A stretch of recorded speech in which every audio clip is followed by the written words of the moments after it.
أعوذ بالله من الشيطان الرجيم.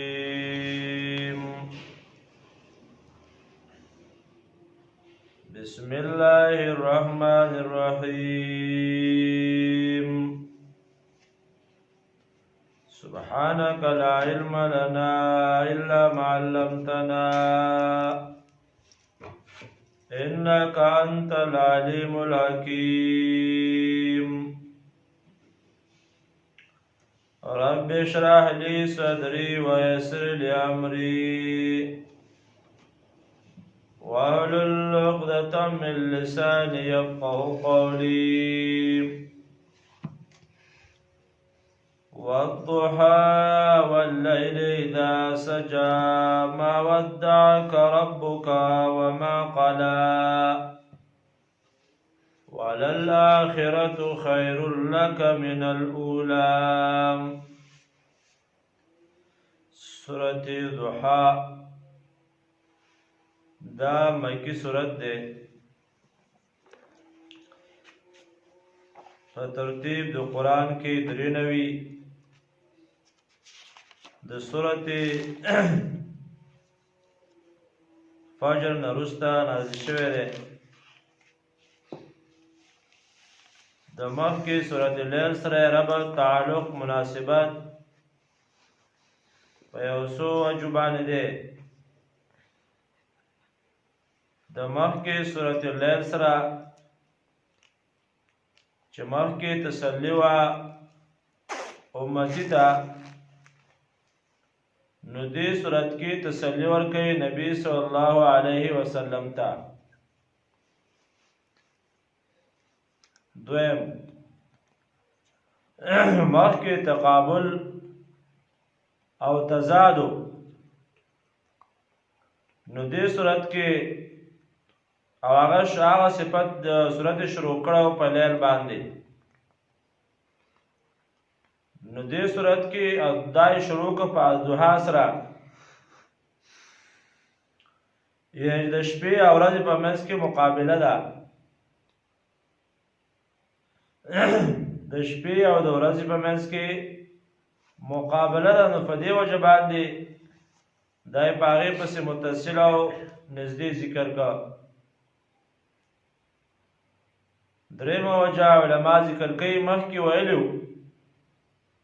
وَسَيُجَنَّبُهَا الْأَتْقَى، کس به الله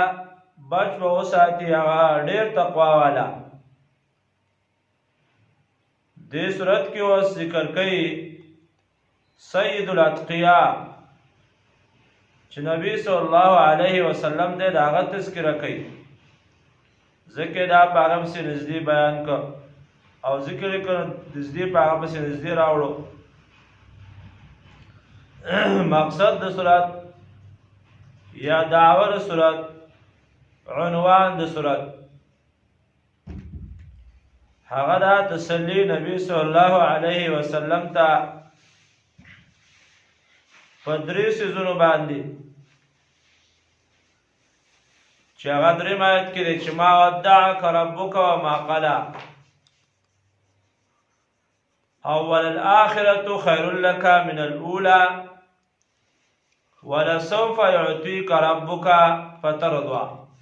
دا تسلی د نبی صلی الله علیه وسلم ته. امام بخاری او نور علماء مفسرین ذکر کوي چې نبی صلی الله علیه وسلم ته یو څو ورځې جبرئیل علیه السلام نو راغلی. نبی علیه السلام خفو او مشرکان چې سنو، نو هغه مسخرې کولې، یو بل سره به خبرې کولې چې محمد خپل رب پرېښودی دی صلی الله علیه وسلم، دشمنی ورسره کړې ده. د هغې په جواب کې الله دا آیاتونه راولېږل چې پیغمبره ته خپل رب نه پرېښودی او نه سره دشمنی کړې ده، او دا وی چې واللیل اذا سجا ما ودعک ربک وما قلا. ګوره شپه ورځ کې څونه فرق دی، کله ورځ راځي کله شپه. نو ورځ چې راځي رڼا راشي او شپه چې راشي نو تیاری. نو مقصد دا دی چې وحی به کله راځي او کله بندېږي. لکه څنګه چې تیاری نو بیا پسې رڼا راشي، یعنې حالات به بدلیږي را بدلیږي او دا د داعی لپاره تسلي ده. نو نبی صلی الله علیه وسلم ته په دې آیاتونو کې الله رب العزت تسلی کوي چې د دې خلکو چې کوم پروپاګانډې په تا پورې کوي، بدې بېځایه خبرې کوي، نو د هغې پروا مه ساته او ته الله رب العزت نه یې پرېښودې، بلکې هر یو داعی لپاره دغه درې خبرې دا ضروري دي. بسم الله الرحمن الرحیم. مدد غواړو د الله نه په شروع کولو کې چې عام مهربان دی او خاص رحم کوونکی دی. والضحی، قسم دی په وخت د ساغ باندې، یا و په معنا د شاهد، شاهد دی په وخت د ساخت. واللیل اذا سجا، او شپه کله چې راخوره شي یا راوغوړېږي او مخلوقات پټ کړي.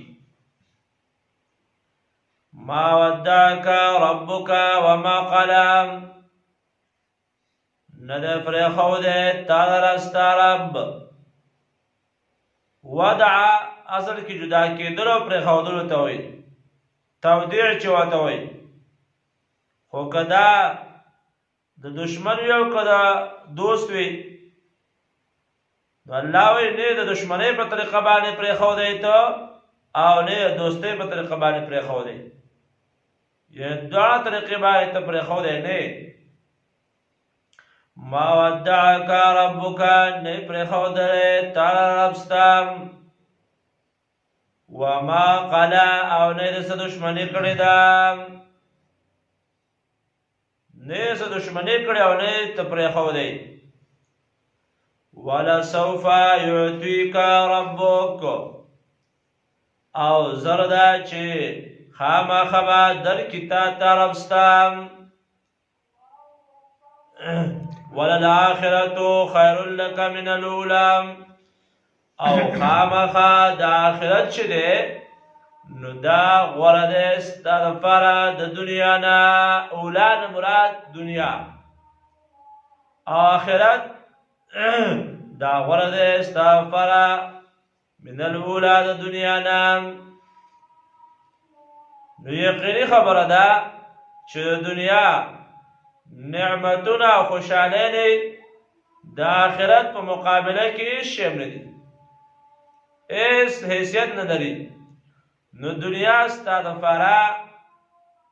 نه ده بلکې ستا دپاره آخرت او جنت دا غوره دی، دا هغه نعمتونه او خوشحالۍ دی. ولسوف یعطیک ربک،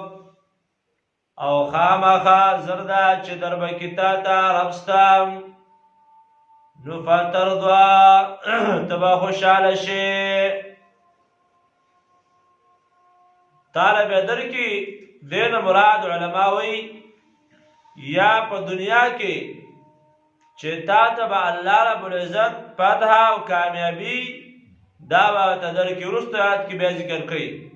یو درې حالات وروسته هم بیانوي چې تا ته به الله رب العزت دنیا کې فتح به درکړي، کامیابي به درکړي، ملګري به درکړي. نو ته په هغې باندې خوشحاله شي. او دا وعده الله د نبي اسلام سره پوره کړې وه که یو مقصد دا دی. دویم علما دا ذکر کوي چې مراد د دې نه په آخرت کې مرتبې دي او درجات دي چې الله به تعالی داسې شی درکړي، داسې څیزونه به درکړي، داسې نعمتونه به درکړي چې ته په هغه باندې خوشحاله یې. او پاغي کې داخل دی مقام محمود هغه شفاعت کبرا چې نبی صلی الله علیه وسلم هغه مشهور حدیث چې دی چې د قیامت ورځ به وي او خلق به تنګ شي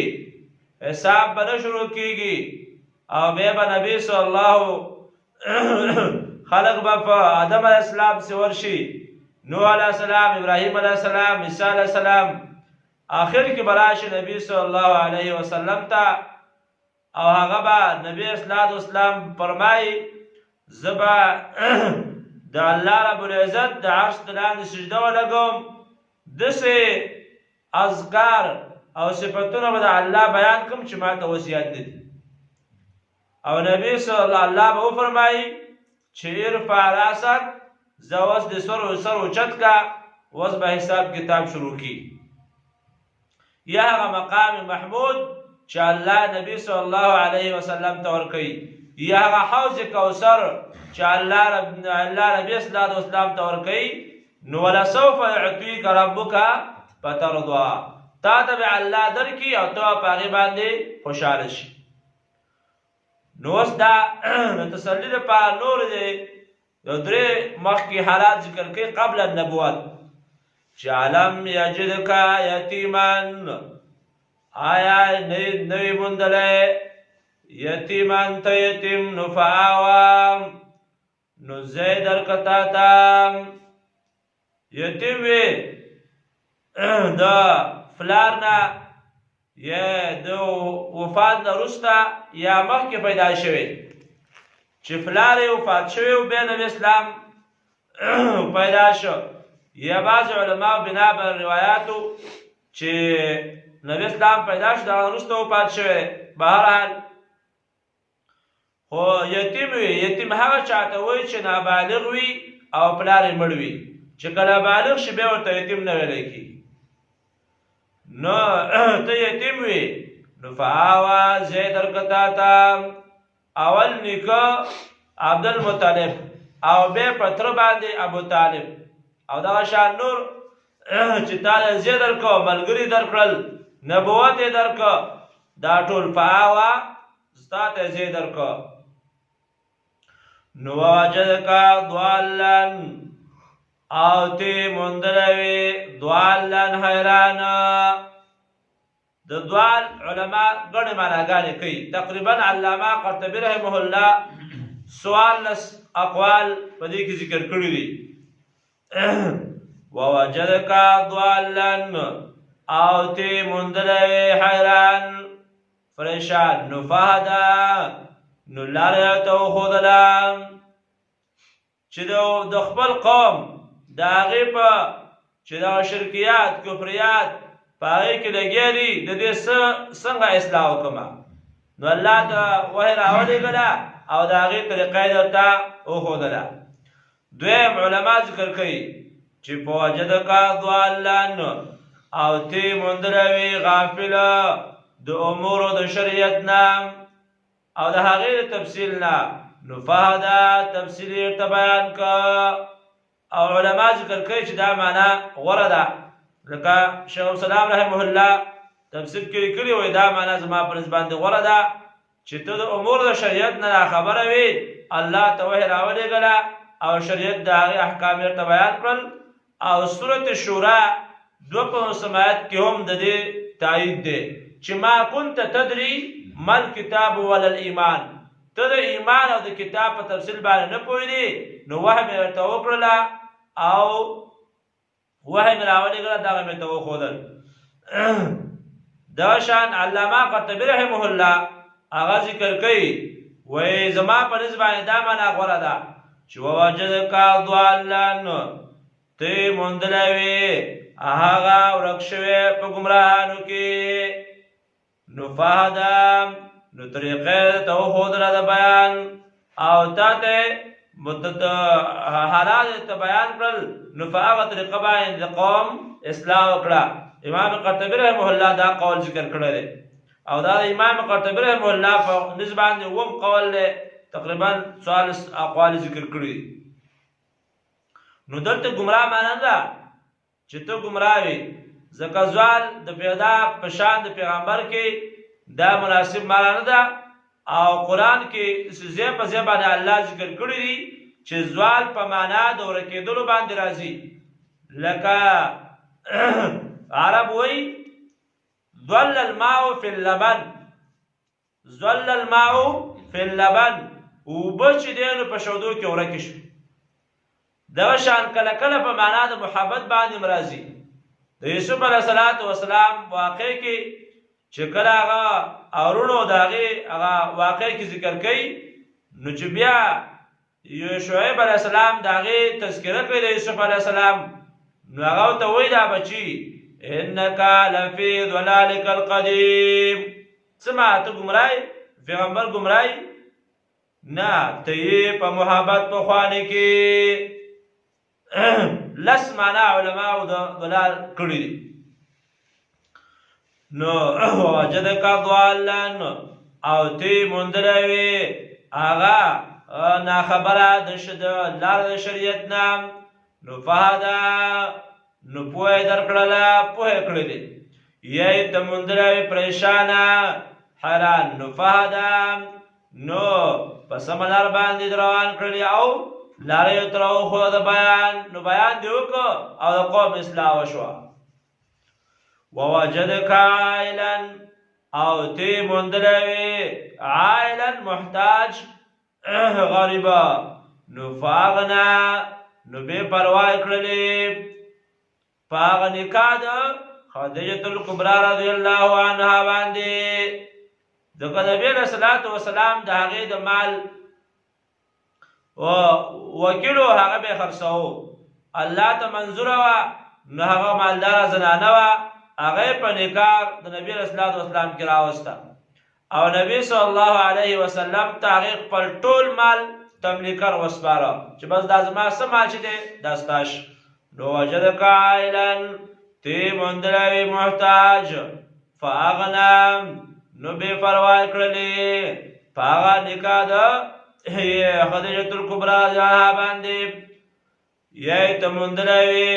هغه محتاج فقیر، نو فاغنا مالدار یې کړلې په هغه مال غنیمتونو باندې او ډېر غنیمتونه درکړل چې د هغې څه حساب نه و. نو فاما الیتیم فلا تقهر، هر چې یتیم دی نو هغې ته غصه مه کوه. فاما الیتیم هر چې هغه یتیم دی نو فلا تقهر غصه ورته مه کوه رټی مه. دا نه چې د هغې په نوم باندې خورې بلکې د هغه په سر باندې لاس راکاږه او د یتیم لاس نوی وکړه. حدیث کې راځي نبی علیه الصلاة والسلام فرمایي چې زه او یتیم دا انا وکافل یتیم فی الجنة هکذا، دا دوه ګوتې ونیولې وایي زما او د هغه چا چې د یتیم پالنه کوي نو زما او د هغې به دونه فرق وي لکه دې ګوتې او دې ګوتې چې فرق دی. وکافل یتیم نن هغه څوک چې هغه یتیم وي او کمزوري غریبانان د تپوس یې څوک نه وي، نو که چا د ځمکه ونیوه او که چا یې حق وخوړه نو هېڅ پوښتنه نشته. فاما الیتیم قرآن کې الله ذکر کوي مخکې ذکر شوي دي ان الذین یاکلون اموال الیتامى ظلما انما یاکلون فی بطونهم نارا وسیصلون سعیرا. هغه څوک چې خوري مالونه د یتیمانانو په زیاتي باندې او په ظلم باندې یقینا دا په خپلو خېټو کې اور اچوي. دی به پولاونه او چرګان به خوري، ګډان او پسان به خوري، خو وایي دا که د یتیم په مال باندې وي او د هغه په سر باندې سودا کړې وي نو الله وایي دا اور دی اور دی. فاما الیتیم فلا تقهر، هر چې یتیم دی نو هغې ته غصه مه کوه. او نن ډېر داسې ظالمان شته چې هغه چې څوک د خپل ځان پوښتنه کولی نه شي، یا غریب وي یا مسکین وي یا یتیم وي، نو بس د هغه په سر باندې سوداګانې روانې دي په غټه سویه باندې هم او په وړه سویه باندې هم. واما السائل فلا تنهر، او هر چې هغه تپوس کوونکی دی نو فلا تنهر هغه مرټه د دوه معنی دي سائل هغه چې ستاسو شی غواړي نو هغه هم مرټه شی غواړي نه چې دغه پړډو ته دی وګوره دغه ورسټ ته دی وګوره مزدوري ولې نه کوي ته لوی سانډای دا خبرې مه کوه بس وې معاف کا یا دا و چې الله تعالی درکې والله دې معاف راکړي الله ورکوونکی ذات دی الله دعا وغواړه څه شی سره وي نو ورکه ورته قول معروف ومغفرة خير من صدقة يتبعها أذى هغه شی غوره وینا ښه وینا ښایسته هغه ډېره غوره ده د هغه مال نه د هغه صدقې نه چې ورې هم کې او بیا ورته بدله دې وي ته ګوره دا زیات شوي دي او دا داسې دي هغسې دي بس دا مه وایه شی سره نه وي مې ورکوه خو د الله په نوم باندې چې دی نه وغوښتل که سره وورې که نه و نو بدله دې پسې مه وایه نو او یا دویم دا دی چې واما السائله فلا تنهر هر چې ستا نه تپوس کوونکی دی په مسله کې مسلې تپوس د نه کوي نو هغه دغه مرټه دویم مقصد دا علما هم ذکر کوي چې څوک تپوس کوي د چا نه نو رټه مه بلکې که جواب ورکا که سره نو جواب نو دا خو صعیب نه دی غالبا عبدالله بن مسعود رضی الله تعالی عنه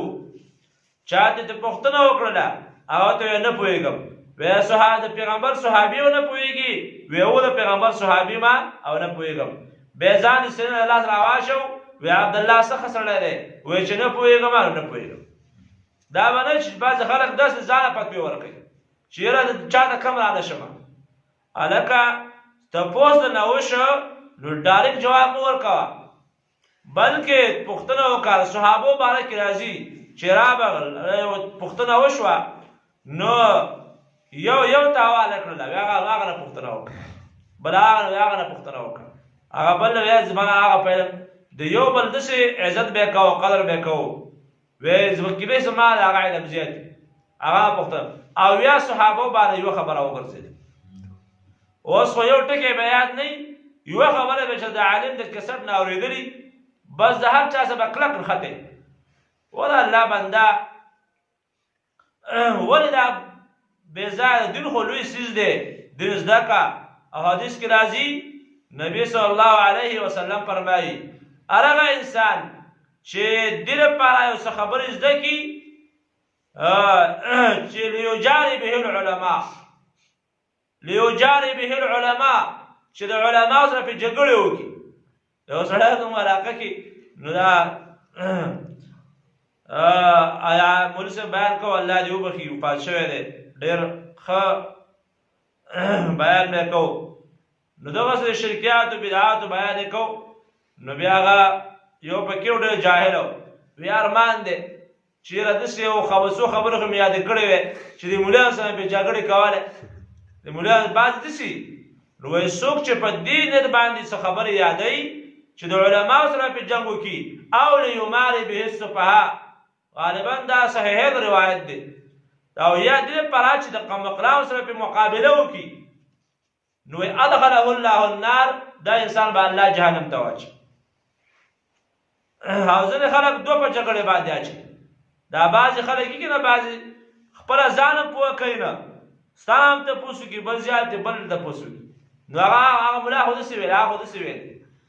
دې لپاره چې دا دواړه په جنګ باندې واچوي دا د منافقانو کار دی یو تپوس کول د ځان پوه کولو دپاره دي او یو دوه په جنګ باندې اچولو دپاره دي دا د منافق کار دی نو اما السائله فلا تنهر هغه چې هغه سائل دی سوال کوونکی دی فلا تنهر نو هغه مرټه واما بنعمت ربک او هغه چې نعمت در رب ستا دی نو فحدث هغه نو ښکاره کوئ نعمت دنیوي وي او که نعمت دیني وي دنیوي نعمت مال دی دغه شان الله خو جیدات درکړی دی په هغې کې خو هغه په تا باندې ښکاره شي حدیث کې راځي چې د الله نعمتونه چې کوم درکړي دي باید چې هغه په تا باندې ښکاره شي نو دې وجې نه دا به نه کوي انسان چې ښه مالدار او داسې غریب به ګرځي سړی و چې دا زوړ لسګون ورکړم ستا جامې غشلېدلې پایزار نه دا د الله د نعمت ناشکري کې الله نعمت درکړی دی استعمال یې کړه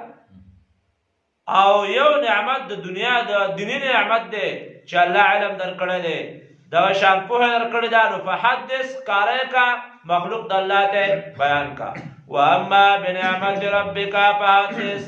او هر چې نعمت در رب ستا دی نو فحدث ښکاره کا بیان یې وکړه سبحانك اللهم وبحمدك اشهد ان لا اله الا انت استغفرك واتوب اليك اللهم اني اسالك علما نافعا ورزقا طيبا وعملا متقبلا اللهم اني اسالك الهدى والتقى والعفاف والغنى صلى الله عليه وسلم